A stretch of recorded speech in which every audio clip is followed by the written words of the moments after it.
Hello there, good evening. Welcome to Look North on the programme tonight. Maternity care at Leeds Hospital and Bradford is set to be investigated, but bereaved parents say they feel let down. Realistically, what is possible in a 3-month period other than a desktop review? I can't see any world in which looking into the deep problems in each of these hospitals will be possible in such a short time frame. Also tonight, the parents setting up a community hub for families of children with additional needs because they say there's not enough support. Plaques to remember 2 brothers who flew in the Battle of Britain are unveiled in their home village of Cawthorne. And as the World Curry Festival gets underway in Bradford, we visit the city's first curry house dating back to 1942. Well, this just about sums the weather up today. We've had frequent showers, especially in the west, strong winds, and that does set us up for yet another very unsettled week. Join me for the latest forecast.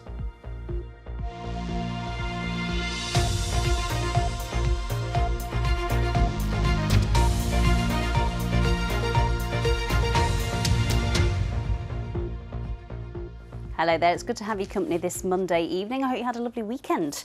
First on the programme tonight, hospitals in Leeds and Bradford will be investigated as part of the government's rapid review into maternity care.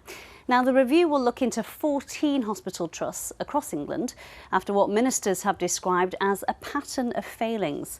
Both the Leeds and Bradford trusts say they fully support the investigation, but some bereaved families believe it's not fit for purpose. Our health correspondent Jamie Coulson can tell us more. So far it's felt like a complete disappointment. Lauren Coalfield has been campaigning for improvements in maternity care since her baby daughter Grace was stillborn in March 2022. An investigation found failings in her care, both at Leeds General Infirmary, where she gave birth, and at Bradford Teaching Hospitals, which provided part of her community midwifery. The baby's growth was not properly monitored or plotted due to different systems. Investigators found that had issues with Grace's size been diagnosed, a plan could have been developed, which may have altered the outcome. And I don't think anything can come near to that moment of giving birth to a dead child, a child that makes no sound, whose eyes I don't even get to see. But if I don't do what I'm doing, if I don't push for improvements, no one will ever do anything about it. These families are owed more than an apology. In June, the Health Secretary Wes Streeting announced a rapid review of maternity and neonatal services to improve care. Today it was confirmed that 14 trusts would be investigated, including Leeds Teaching Hospitals, which had its maternity services rated inadequate by the Care Quality Commission in June, and Bradford Teaching Hospitals. But for Lauren, who now campaigns with the Maternity Safety Alliance, which is calling for a full public inquiry, it doesn't go far enough. I feel let down by what's been offered from this investigation. I went into that so hopeful in June, and what we have now is a 3-month desktop investigation. It's not going to get any answers. It's not going to deliver accountability to families. The investigation will look at a range of issues, including understanding the lived experiences of families, reviewing the quality and safety of services, and identifying the drivers and impact of inequalities, with a particular focus on those faced by Black and Asian women. We want this rapid review that will report back by December. We don't want one of those reviews which goes on for years. And it's about taking urgent action, looking at the issues that we've seen in those 14, also looking at international standards and what we might be able to learn from that. Both Leeds and Bradford Teaching Hospitals say they welcome the opportunity to take part in the investigation, and both say they've already been making improvements to services. The review will make preliminary findings in December with a full report in the spring, but some families are already questioning what it can achieve. Jamie Coulson, BBC Look North.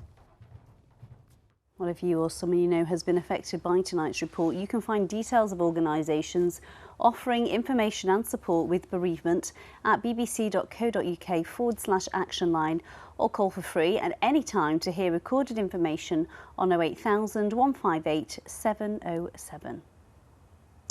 Next tonight, the parents of a toddler from West Yorkshire who are waiting for an autism diagnosis are creating a new community hub for families of children with additional needs because they say there isn't enough support in the area. 2-year-old Noah can't eat solid food and has ended up in hospital after hurting himself. His mum and dad say they've struggled to cope, and now hundreds of other parents are backing their plan for a dedicated play centre and support group. Abby Giola can tell us more. Noah is 2. Like most toddlers, he's a bundle of energy and loves to play with mum and dad. But life's not always this much fun. Noah has complex sensory needs. He's on the waiting list for a formal diagnosis. So from a very young age, we realised that Noah had some complex sensory needs. It meant different trips to hospital.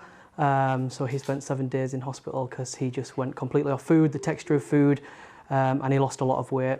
Now on a prescribed milkshake diet plan. As well as his struggles with food, there have been other hospital trips because Noah has injured himself. Noah's still trying to figure out how he lets his emotion out, and that just builds up into him to the point where he can't cope anymore. So that's the self-injurious behaviours, hitting, scratching, throwing himself on the floor, those type of behaviours. Noah's parents say they've not been offered any outside support, and at times they've really struggled to cope.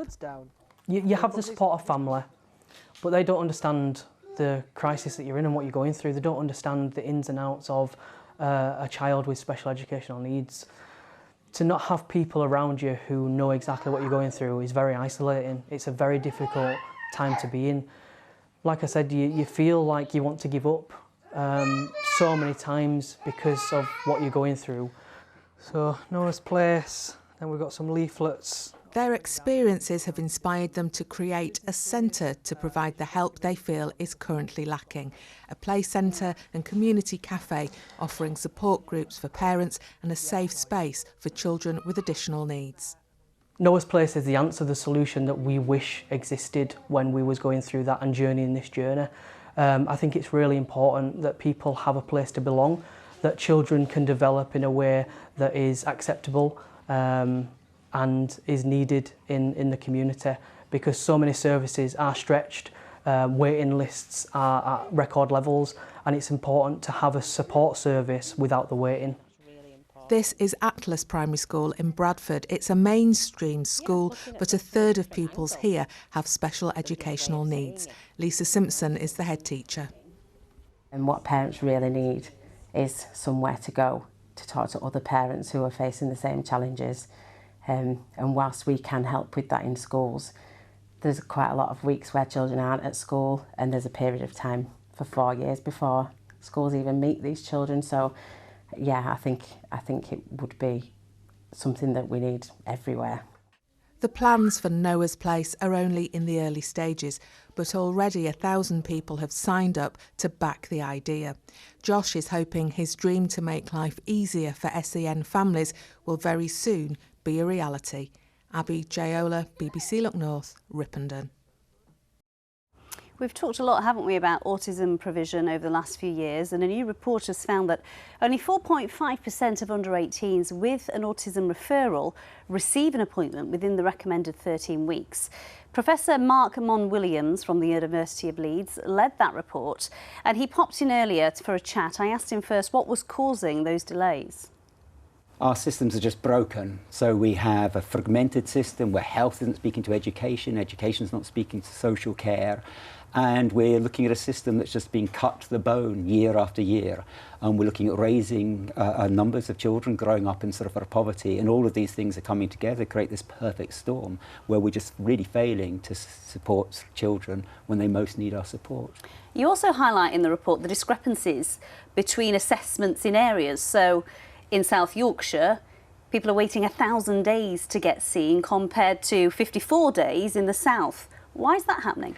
So this just reflects the huge inequalities in our society. So when we start layering in issues like child poverty, where we have much higher levels in the north of England than we do in the south of England, then we just start seeing these massive discrepancies.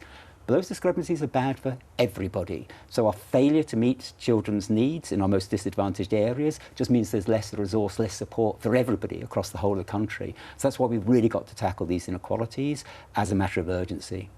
We heard from a primary school teacher there who says they're not reaching the children till they're 4 and 5 years old, so that early intervention is really important. Is it as complicated as it seems to be? No, it's relatively straightforward. If we could start to have health and education and social care working together, if the opportunity is here for us to work together more effectively to ensure that every child has the start that they need in life to achieve in our education system and then thrive. And if we get that right, it will save us billions in the long term, because all these problems play out so that the children who are not getting the support have lots and lots of problems later on in life. So what would you like to see government do? So government need to create an inclusive education system. Government need to invest in the SEND assessment and support processes. But government also need to act as a catalyst, encourage everybody throughout the UK to come together, to work together more effectively in the best interests of children and young people. Thank you for your time. Thank you very much. Well, I think we should hear what the Department for Education has to say. This was the statement. This government inherited a SEND system left on its knees, which is why we are listening to parents and looking at changes to enable more children to thrive and stop parents having to fight for help. We have already taken the first steps with plans to place professionals trained in supporting parents of children with additional needs in Best Start family hubs to ensure earlier intervention, and programmes helping teachers better meet the needs of children with ADHD and autism to prevent issues from escalating. Right, let's move on. You're watching Monday's Look North, still to come on tonight's programme. The Doncaster volunteer travelling more than 100 miles every week to teach young people how to surf.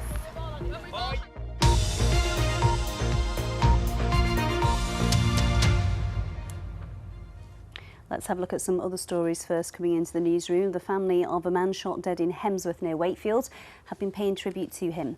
They described 26-year-old Connor Beatty as a kind, loyal person with a heart of gold. He was killed after shots were fired from a property on Barnsley Road on Thursday. 3 men have appeared in court charged with having a firearm, and other offenders have been remanded in custody. What Films, the Sheffield-based production company behind the hit TV drama Adolescence, won big at last night's Emmy Awards in LA. You may have already heard that the Netflix drama took home a total of 8 trophies, winning Best Limited Series, as well as prizes for its directing and writing. Adolescence was filmed at various locations in Yorkshire, and the 4 episodes were all shot in one take, which was widely praised. It's just so crazy that you've got this show that, like I say, was made company from Sheffield, making it out of West Yorkshire, near Barnsley, not far from where I was born. And yeah, to be getting an Emmy, it's just, like I say, it's just a fantastic experience. I'm beyond grateful. And it's such a great story. Well done to all the team involved. Now, it is 85 years since the Battle of Britain. September the 15th is the anniversary of one of the most intense days of attacks by the German Air Force, hoping to crush the RAF ahead of an invasion. 2 brothers from the village of Cawthorne were among the pilots who flew against the onslaught. And today, Hugh and John Dundas have been remembered with a blue plaque where they used to live. Tom Ingle reports. The Dundas brothers' story is one of fraternal devotion amid unimaginable odds. Both flew Spitfires. A village remembers, a nation's dead. Cawthorne fell silent today in thought and thanks for 2 young men from the village. 85 years ago to the day, John and Hugh Dundas were defending the realm in the Battle of Britain.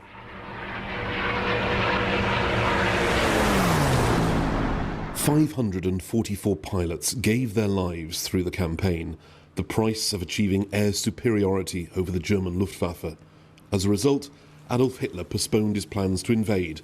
It was a key moment in World War II. Cawthorne played its part, sending 2 of its own sons into the skies above the south coast. It's a really good story. There were 2 brothers, both heroic, Spitfire pilots. One died, one survived, and it's just a really good story. And it's good for the village to remember people like that. The village remembers both of them. A kit bag, a prize exhibit from the museum. It was John who paid the ultimate price, a dashing young man shot down in November 1940 at the age of 25. Hugh went on to raise a family. His grandchildren were here today. I grew up knowing all about my grandfather and his brother, and just for them to be honoured here in Cawthorne, where they grew up, is really special. It's a real proud moment for the family to be here and to be part of it. John and Hugh's latter-day RAF colleagues joined the unveiling. The blue plaques celebrating their lives have been fixed to the garden wall of the house where they lived. Now we can all share the solemn duty of remembrance. Tom Ingle, BBC Look North, Cawthorne. Time for the sport now with Sally, and there's a lot to get through, so I'm going to have a nap, Sally. It's all yours. Yeah, you go ahead. Yeah, let's start first of all with Sheffield United. They have reappointed Chris Wilder as their manager after sacking Ruben Sellers at the weekend. The Blades have lost all 6 of their opening games this season, and a couple of hours ago, Wilder signed a new contract until the summer of 2027 after only leaving the club in June. Now, Sellers was dismissed after a 5-0 thrashing by Ipswich Town on Friday, with United languishing at the bottom of the Championship table, a far cry from last season when they narrowly missed out on promotion to the Premier League. Fans are hoping Wilder will turn things around in what is his 3rd spell as Blades manager. We feel as a fan base it is right there for Chris Wilder to come in and change it, but we may have to be a little bit patient as well. I'm just trying to sort of temper expectations a little bit. We might have to be a little bit patient before he can truly get in his methods in and change things around. But here's hoping for an unbelievable weekend on Saturday as we welcome Charlton to Bramall Lane, with Chris Wilder returning to the dugout and us gaining some sort of reminder of what Sheffield United is to a lot of us supporters. Just a couple of other highlights from the weekend's football to share. In the West Yorkshire derby, Bradford saw off Huddersfield to maintain their 100% home record in League One this season. In the first derby between the two clubs in 19 years, the Bantams won 3-1. All of their goals came in the first half, with Bobby Poynton scoring twice. Huddersfield could only manage to pull one back in the second half from Zepicano Redmond. Bradford are having a fantastic start to life in League One. They're 2nd in the table. And sitting just below them are Barnsley, who extended their unbeaten home record in League One after edging out Reading 3-2. Josh Earl was first to score for the Reds, with Davis Keeler-Dunn and Adam Phillips adding to their tally in a closely fought match at Oakwell. Now, England are through to the semi-finals of the Women's Rugby World Cup, with York's Morwenna Talling named Player of the Game on Sunday against Scotland. Talling's try helped England to a 40-8 point victory over Scotland, and captain Zoe Aldcroft, who's from Scarborough, returned to the pitch after injury. The Red Roses will now face France in the semi-finals on Saturday. Yeah, definitely, after today, very confident. I think just put our heads back down, go into the next week, keep pushing hard in training, we'll come out it next weekend. In Rugby League, Wakefield Trinity gave their playoff hopes a huge boost with a stunning win over Super League table-toppers Hull KR. They beat the Robins by 28 points to 12 with 4 tries, including this sensational run by Max Jowett and Cameron Stott just before half-time. It means Trinity can clinch that 6th spot by beating bottom club Salford Red Devils next Friday, or if Catalan Dragons win at Hull FC the night before. Meanwhile, in the Championship, the York Knights have won the League Leaders' Shield for the first time. They beat the Batley Bulldogs by 52 points to 12, and the Knights have formally submitted an application to enter the Super League in 2026. Now, also celebrating are Yorkshire's women, who finished their cricket season with a trophy, winning the One Day Cup Tier 2 final. They beat Glamorgan by 9 wickets. Erin Thomas hit 3 sixes to make a career best of 62 not out. Yorkshire, who also reached the Vitality Blast final, will play in Tier 1 next season.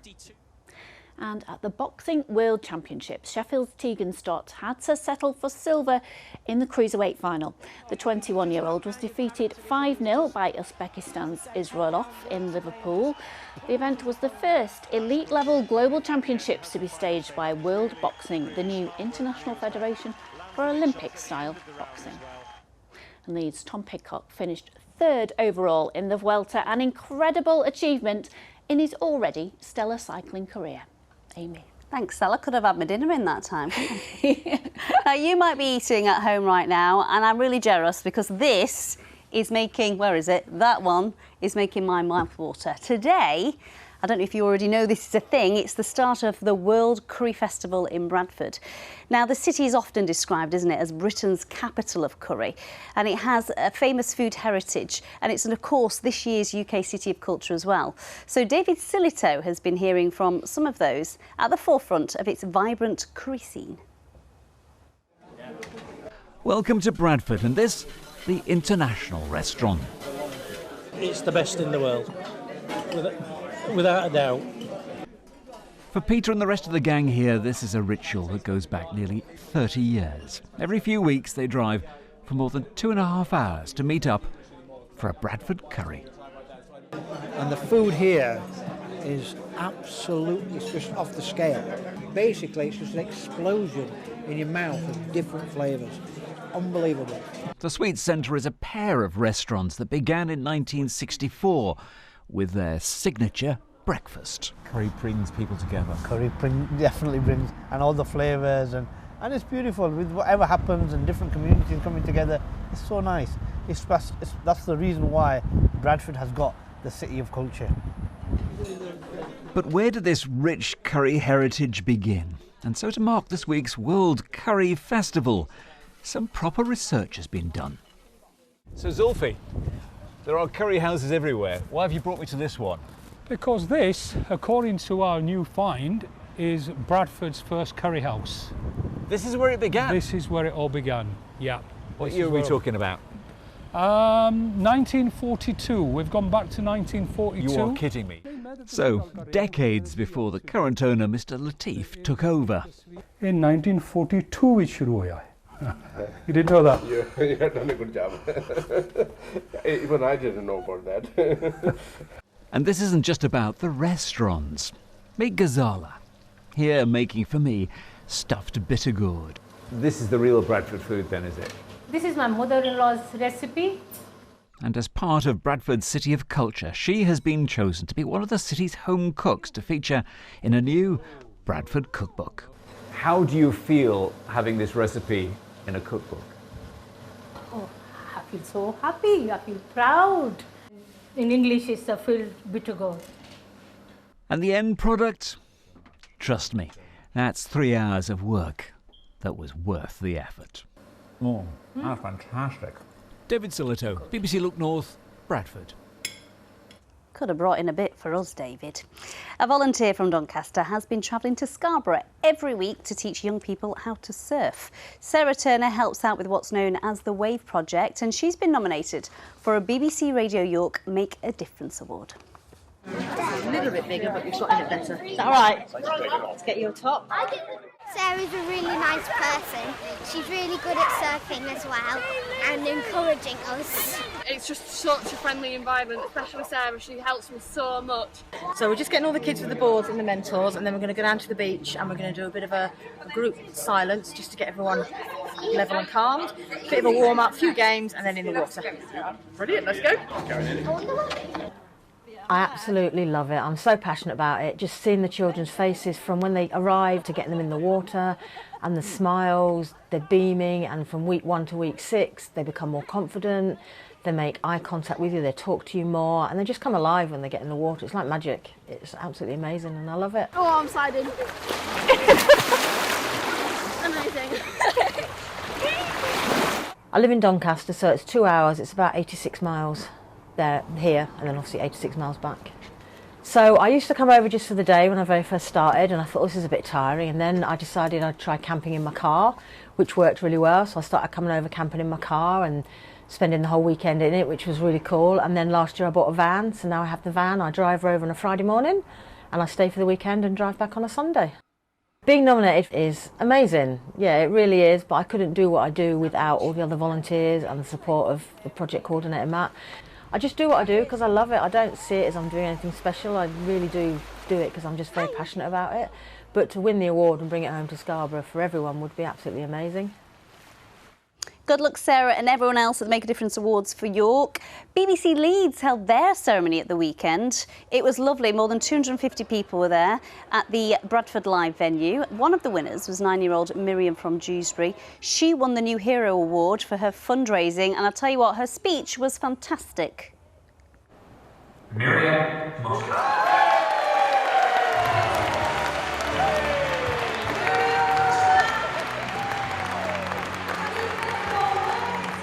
I feel very overwhelmed, and I was definitely not expecting that.